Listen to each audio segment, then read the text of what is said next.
Olá a todos, meu nome é Gustavo Rocha, sou professor aqui de infectologia da Universidade Federal de São João del Rei, no curso de Divinópolis, campus centro-oeste de Dona Lindu. Vamos falar um pouquinho de sarampo e rubéola, mais a questões clínicas, né, aspectos clínicos, diagnósticos, mas chamar atenção para a questão epidemiológica. Como a gente sabe, o sarampo voltou, né, foi reintroduzido no Brasil nos últimos anos, e estamos tendo que conviver com esse vírus aí, com essa doença atualmente, né? Infelizmente.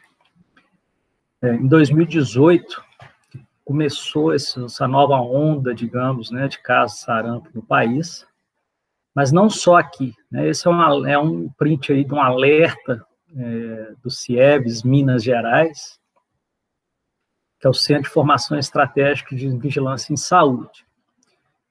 E olha essas três notícias aí de 2018. Né? Um surto global de sarampo tem sido atribuído a uma queda na vacinação, né? Com vários surtos, não só nas Américas, mas na Europa, principalmente, na região do Pacífico. Europa, movimento anti-vacina e o surto de sarampo. O OMS alerta para um enorme aumento de infecções por sarampo nos países, né? E aí cita alguns países da Europa, a Rússia, a Alemanha, e aqui no Brasil especificamente, né, em 2018, como nós vamos ver. O sarampo e a rubéola são doenças muito parecidas clinicamente, né? São doenças infecciosas, que um quadro exantemático febril agudo. São dois vírus, né, de famílias distintas que têm alta ou moderada contagiosidade, muito fácil de transmitir o sarampo aí mais, né, do que a própria rubéola, mas clinicamente são doenças extremamente semelhantes, com algumas diferenças que nós vamos ver, mas principalmente no que se diz respeito a prognóstico, a gravidade. Sarampo é uma doença muito mais grave que o rubéola, né? O potencial de complicação muito maior, especialmente em crianças menores. Por outro lado, a rubéola é uma doença muito benigna, geralmente autolimitada mesmo, mas que pode complicar quando a gestante pega e transmite para o feto na barriga e pode ter complicações fetais. E aí, como eu já falei, né, o sarampo ele chegou a ser considerado erradicado no Brasil. Quando, né? Então, essa curva, primeiro de casos, essa mais escura um pouco, e quando começou a vacinação, a primeira campanha nacional de eliminação em 93, depois outras campanhas de segmento, quando essa cobertura vacinal chegou a próxima a 100%, os casos de sarampo foram bem controlados. Você vê os inícios dos anos 2000, até 2015 aqui, praticamente nenhum caso de sarampo no país, um ou outro caso importado de vez em quando que aparecia. E em 2016, de 15 para 16, o Brasil, então, conseguiu o certificado de eliminação do sarampo aqui nas Américas, não só o Brasil. A OMS que emite esse certificado. Né?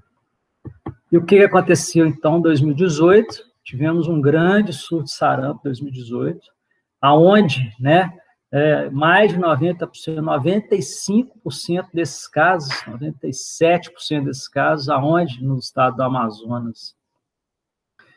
E Roraima também, né, bastante casos. Então, esses casos, gente, na época, foi atribuído que aos imigrantes da Venezuela, com problema, né, crise da Venezuela, crise econômica, e muitos imigrantes, e veio um surto de sarampo naquela época. Em 2019, como é que foi a situação do sarampo no Brasil? Um surto também grande, 18 mil casos, mais de 18 mil casos confirmados, e 90% e 88% desses casos foi no estado de São Paulo. E aí já é um surto diferente do de 2018, com uma linhagem viral diferente. Então, foi outra fonte, né? Um vírus que veio da Europa e se instalou e causou um grande surto no estado de São Paulo. E agora, 2020, no boletim que foi publicado em 2021, em janeiro, então, no ano de 2020, nós tivemos também bastante, 8.500 casos de sarampo, já um pouco mais espalhado, mas a maioria aí no estado do Pará, e também no Rio de Janeiro, São Paulo, Paraná e Amapá, Santa Catarina. Então, tivemos casos aí em 21 unidades de federação, quase que todos os estados do país.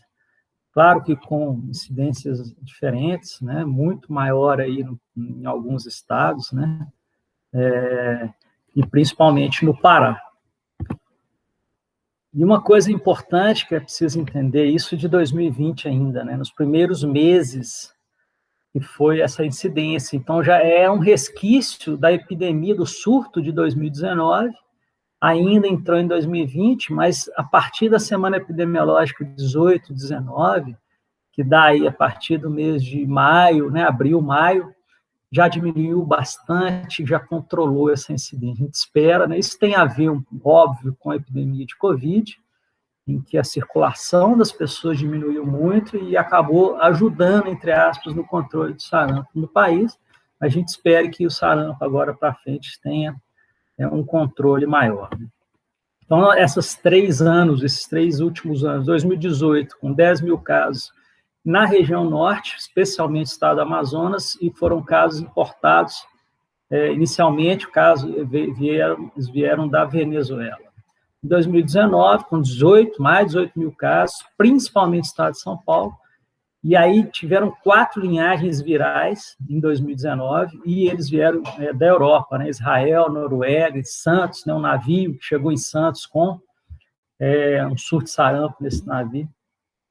Enfim, e a partir disso, uma dessas linhagens, ela predominou já em 2019 e 2020, que é essa linhagem Gir-Somat, que é uma dessas 4 linhagens que veio em 2019. Então, hoje, né, 2020, a grande maioria desses casos é essa linhagem específica que está circulando aí de alguma forma no país, e a gente espera que isso controle a partir de agora. E a rubéola, por sua vez, né, ela tem aí alguns casos ainda que aparecem esporadicamente, mas também as campanhas de vacinação nas últimas 2 décadas. Em 2015, o Brasil conseguiu essa certificação de eliminação da circulação do vírus da rubéola no país. Bom, a transmissão do sarampo rubéola é uma transmissão direta, né, o contato pessoa a pessoa, com a secreção nasofaríngea, né, na fala, na tosse, no espirro. Então, especialmente em locais fechados, com aglomerações, situações de encarceramento, escolas, creches, hospitais. Como a gente está vendo na Covid, né? Só que o sarampo e a rubéola são muito mais fáceis de transmitir, uma contagiosidade muito maior, a taxa de transmissão, o R0 muito maior. Clinicamente, quais são as principais manifestações clínicas do sarampo e da rubéola? Período de incubação do sarampo médio de 10 dias, da rubéola 17, que é um pouco maior, isso varia, né, óbvio. O período de transmissibilidade vai de 4, 5 dias antes do início dos sintomas até 6, 7 dias depois, né, isso é parecido entre os dois. Todo mundo pode ter sarampo e rubéola, em geral, né, a gente tem uma imunidade pós-infecção, imunidade ativa, né? A pessoa se infecta e produz anticorpos e não adoece de novo o resto da vida, né? E é possível também ter imunidade passiva, né? Da mãe para o filho, passar anticorpos e soros e tal, imunoglobulina. Algumas diferenças clínicas: o sarampo, geralmente a febre é mais alta, chama mais atenção, a rubéola uma febre mais baixa, e o padrão do exantema também difere, né? O sarampo, ambos são exantemas centrífugos, que começam no tronco, na face, e depois dissemina para a periferia, mas o sarampo tem o exantema morbiliforme, que é um maculopápula maiores e confluentes, coalescentes. E a rubéola, ele tem um padrão mais puntiforme, é o chamado exantema rubeoliforme. Mas é muito difícil essa distinção do ponto de vista clínico, na hora que está avaliando o paciente, e por isso também com outras doenças, né, parecido com várias outras doenças exantemáticas agudas, então esse diagnóstico inicial é muito difícil, muito amplo. O sarampo ainda pode ter um pouco de tosse seca, uma coriza, uma conjuntivite, e esse sinal de Koplik, que são manchas na mucosa oral, que são muito sugestivas de sarampo, né? São definidoras, inclusive, da doença. E o que chama mais atenção na rubéola é o aumento dos linfonodos cervicais, né? Ou mais em cadeias posteriores, né? Do pescoço e região occipital, retroauricular. Então, um pequeno gráfico aí, só para ilustrar isso aí, a febre no sarampo, uma febre mais alta, que chega a 39, 40, com duração de 5, 6 dias, o exantema mais intenso, um exantema morbiliforme, conjuntivite, tosse, coriza. E olha, esse mesmo gráfico para a rubéola, você vê que é uma febre bem mais baixa, 38, né? Um exantema mais excreto, mas o que chama atenção aqui é a adenite, né? Então, aumenta os linfonodos com uma duração um pouco maior.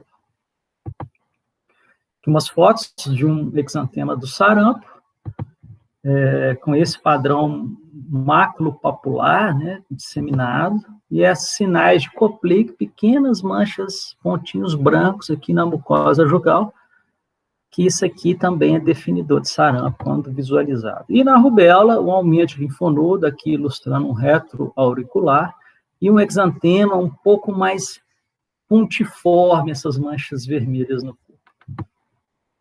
Olha aqui de novo, mais discreto, entre aspas, né? Não tão manchas bem menores. Várias outras infecções podem dar quadros semelhantes, né? Com características aí, às vezes, peculiares, né? Mas outras doenças agudas, a escarlatina, que é uma doença streptocócica, o exantema súbito, eritema infeccioso, são outros vírus, né? A própria varicela, apesar do exantema da varicela, né, com vesículas e muito pruriginoso, bem diferente, né? Aí eu recomendo bastante o capítulo do livro do N. Leão, da Pediatria Ambulatorial, A Criança com Exantema, que tem lá uma tabelinha que faz uma comparação entre essas doenças e o padrão de evolução clínica. Eu acho que é interessante essa consulta. Bom, a rubéola, como eu falei, o maior problema é quando a mulher grávida pega a rubéola, se ela não estiver imunizada, e aí tem risco de transmissão para o feto, né? E esse risco varia de acordo com a idade gestacional. Então, a mãe, né, a gestante, que pega a rubéola no início da gestação, tem um risco maior de transmissão para o feto e, obviamente, um efeito, as complicações fetais muito maiores, né? Então, no primeiro e segundo mês, um alto risco de transmissão fetal e um risco de aborto, né, e complicações graves muito elevado.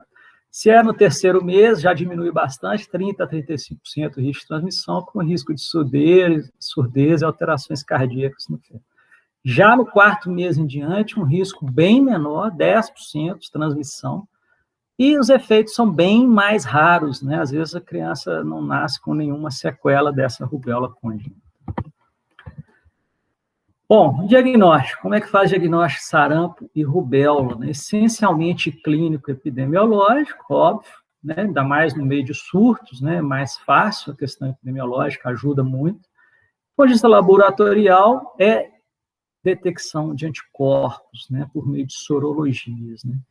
E sempre, nesses casos de doença aguda, nós vamos pensar em sorologia pareada, porque o paciente chega no início dos sintomas, faz o exame, está negativo, mas ele pode ainda estar no período de janela imunológica e esses anticorpos aparecerem na semana seguinte, né, após alguns dias. O tratamento de sarampo por rubéola é um tratamento suportivo, sintomáticos, hidratação. Para sarampo ainda tem a indicação da suplementação de vitamina A e tal, mas vamos pensar que não tem um antibiótico específico para sarampo e rubéola. Profilaxia, medidas de controle, muito simples, fácil. O que é? Principalmente vacinação, claro. Então, a tríplice viral, que está no calendário da criança, sarampo, cachumba e rubéola. SRC, SCR ou MMR, a gente fala da sigla do inglês, que são vacinas de vírus vivos atenuados. Então, tem as contraindicações para imunossuprimido e para a própria gestante não pode tomar, né? São 2 doses no calendário habitual da criança, aos 12 e aos 15 meses. E, no ano passado, retrasado, o governo adotou a dose 0 em locais de alta incidência, né? Por exemplo, São Paulo teve isso. Deu uma dose de vacina entre 6 e 11 meses de idade, mas isso é uma estratégia temporária, e mesmo assim depois fez as outras doses e tal. Mas é mais para tentar conter o surto, né? Então, estratégia temporária do surto. É uma vacina de aplicação subcutânea, que vai produzir uma infecção inaparente, né? Mais branda, porque são vírus atenuados, com uma alta eficácia de 90% a 98%, mas sendo vacina viva, com algumas ressalvas e algumas reações adversas aí relacionadas. Diante de um surto, né, a investigação é muito importante, essa investigação epidemiológica, o controle desse surto, a campanha de vacinação. Além da dose 0, a vacinação de bloqueio, né? O que é isso? Então, você identifica uma pessoa com sarampo, você vai vacinar todas as pessoas ao redor, num raio, você pode pôr raios aí de 100 metros, 500 metros, ou que tiveram contato próximo, né? Que não tenham sido vacinados previamente, ou a vacinação incerta, você vai lá e vacina todo mundo. É importante também saber que as pessoas que tiveram contato com alguém com sarampo, mesmo ela não estando imunizada previamente, se ela recebe a vacina até 72 horas após esse contato, esse contágio, ela pode não adoecer. Então, essa vacinação de bloqueio, a gente impede novos casos, impede a disseminação do vírus, né? Bem interessante. Finalmente, algo muito importante da gente entender, do ponto de vista de conceito, é um conceito epidemiológico, mas com aplicação clínica, né? É definição de caso suspeito. Sarampo seria o quê? Toda pessoa com febre e exantema, acompanhada de tosse, coriza ou conjuntivite, independentemente da idade ou da situação vacinal. Então, se você atender qualquer pessoa que se encaixe nesse critério, você trata-se de um caso suspeito de sarampo, tem que ser notificado e investigado. E a rubéola, por sua vez, toda pessoa com febre, exantema maculopapular, acompanhada de linfadenopatia retroauricular, occipital ou cervical, independentemente da idade e situação vacinal. Aí entra a questão da adenomegalia, muito comum na rubéola, né? Então, esses conceitos são do Guia de Vigilância em Saúde, né? A edição atual, mais recente, atualizada, é de 2019. É importante todos saberem, todo profissional de saúde saber esse conceito. Entrou da definição de caso suspeito, tem que notificar e tem que investigar. E tomar as medidas imediatas ali, né? Então é isso. Além do Guia de Vigilância, eu deixo de referência aqui o livro do Walter Tavares, que tem já a sua 3ª edição, que é bem prático para estudo, né? Mas o Guia de Vigilância em Saúde, do Ministério da Saúde, ele é bem interessante aí da gente estudar esse tema. Vamos ver o que vai acontecer com a situação do sarampo, né? Especialmente do sarampo no Brasil, agora, em 2021, para frente. Esperamos que isso venha a se controlar. Era isso que eu queria falar hoje. Muito obrigado, até a próxima.